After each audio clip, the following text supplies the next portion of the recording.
রক্তের কোনো সম্পর্ক নেই, তবুও অজানা এক মানুষের মৃত্যুর খবর শুনে হৃদয়টা এমনভাবে ভেঙে পড়েছে। এই ব্যথা কি আগে কখনো অনুভব করেছি? নিজেকেই প্রশ্ন করি। সব সম্পর্ক রক্তে বাঁধা থাকে না। কিছু মানুষ না জেনেই না চিনেই হৃদয়ের সবচেয়ে নরম জায়গায় স্পর্শ করে যায়, আর চলে গেলে রেখে যায় নামহীন এক দীর্ঘ কষ্ট। কেন জানি মনে হচ্ছে এই শোকটা শুধু তার চলে যাওয়ার নয়, এ যেন মানবতার এক নীরব অংশের বিদায়। চেনা ছিল না, কথা হয়নি কখনো, তবু তার অনুপস্থিতি হৃদয়ে গভীর শূন্যতা রেখে গেছে। একটা জিনিস খেয়াল করেছেন?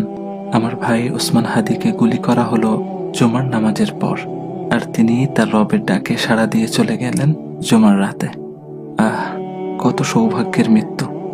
আল্লাহ সুবহানাহু ওয়া তাআলা আমার ভাইকে শহীদ হিসেবে কবুল করুক, জান্নাতের উচ্চ মাকাম দান করুক, শোকাহত পরিবারকে ধৈর্য ধারণ করার তৌফিক দান করুক।